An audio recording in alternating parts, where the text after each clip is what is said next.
So, this is a cautionary tale about the importance of vulnerability in healing your childhood wounds when you're dating and you're searching for love.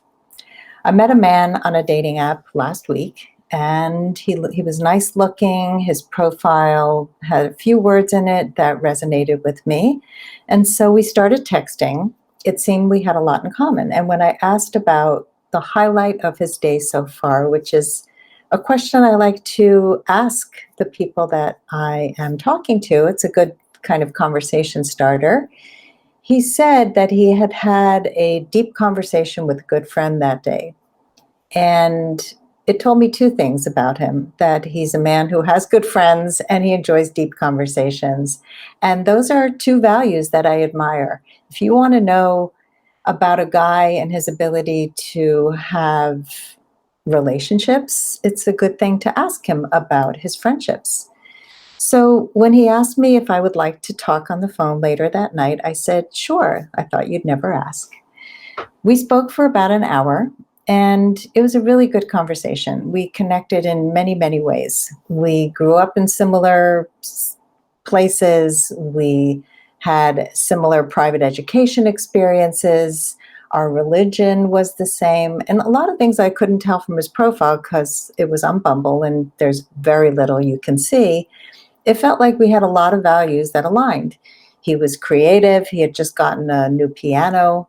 He was musical. He seemed like a guy that I wanted to meet. And so we made plans to have a COVID-friendly outdoor walk the following day. As we were hanging up the phone, he told me that he really enjoyed this conversation so much. It was like such a breath of fresh air, so refreshing. I felt the same way. And he said he'd be smiling for the next half hour. He texted me a bouquet of flowers with a big wow emoji. And yeah, I was really very excited to meet somebody that I thought I had so much in common with. Well, the next day, as soon as we met, the yellow flags started to show up.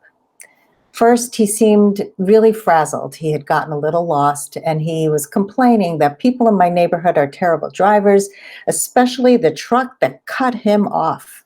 And he was like mad. So, this kind of road ragey thing that I heard, and the fact that he was so frazzled because he got a little lost, made my radar go up a little bit. And so he told me he had to sit down to calm down before we took our walk.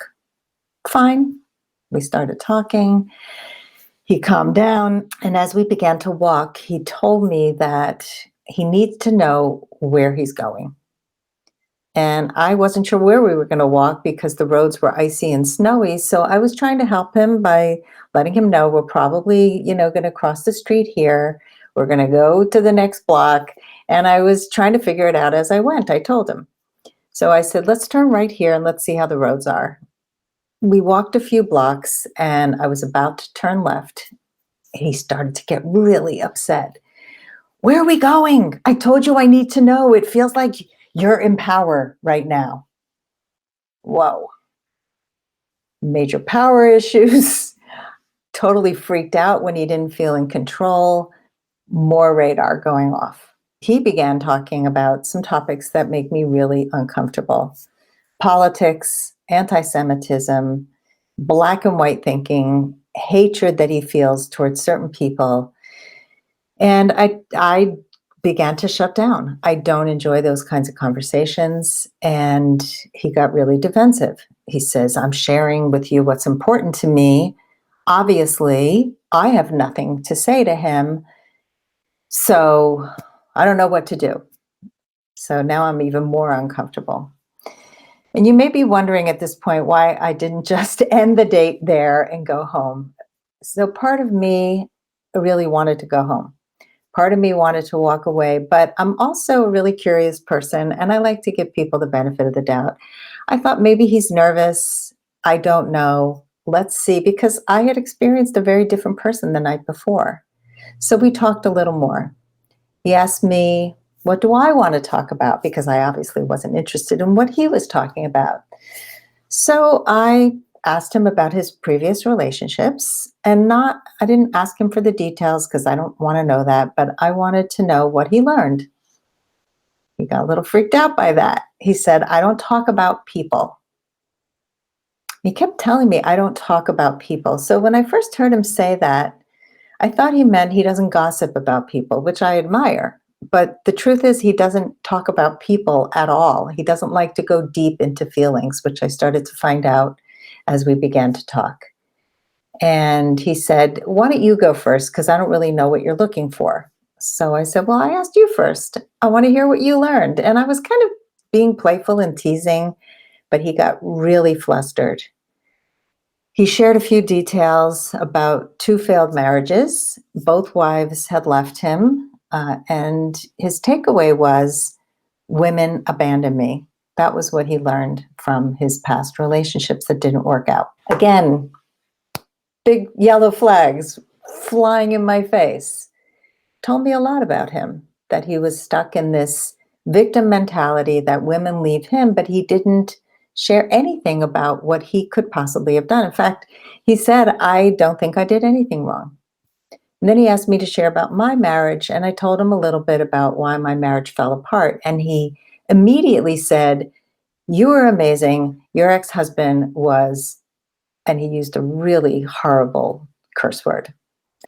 And again, I'm like, wow, so black and white in his thinking, and he immediately assumes things about people, but he's the guy who doesn't talk about people. And I'm not angry at my ex. I don't blame him for what went wrong in the marriage. And I told him, like, I see that with a lot more compassion. And then he got mad that I was discounting that he shared his opinion. And this is how our conversation went. It was just conflict, conflict, conflict. And he really didn't understand why I wanted to go deeper into feelings. Feelings are important to me, I said. This is how I create intimacy, by getting vulnerable with somebody, by sharing some things that I learn that I don't want to repeat again. And he said, I don't get vulnerable. Real men don't express their feelings. Real men don't get vulnerable because it's all risk and no benefit. Boom. Wow. He was so shut down, and he just didn't want to learn from his past. And I said, if you believe that all women leave you and all women abandon, that have you ever thought about getting therapy for that? And he was like, "Well, therapy? Men don't go to therapy." Oh man. So I said, I'm attracted to men who go to therapy. I'm attracted to men who express their feelings and who are vulnerable, because that's how I create intimacy. What I want to share is the takeaway. You can be brilliant, you can be good looking, you can be fit, you can be creative, and you can spend your whole life wondering why relationships don't work. I'm pretty certain that when I turned him down for a second date, kindly, that he formed all the wrong conclusions. He probably thought women lead me on, or, there really are no good women. And I want to ask you, how many times have you walked away from a date thinking there are no good men, or why do men treat me terribly, or why do all men leave me, or walk away from a relationship with the same thing? Why does this always happen to me? And so what I want to challenge you on is to really see your part. I spoke about this in last week's video about dating patterns. When we can recognize our part in the failure of a relationship, we can begin to heal. When we seek support, we can begin to heal. If we are completely defensive about going deeper and somebody asking us simple questions about what we learned about our relationships, we cannot move forward and form healthy, lasting love. So if you struggle to find the love that you seek and you deserve, I invite you to really look deeper within.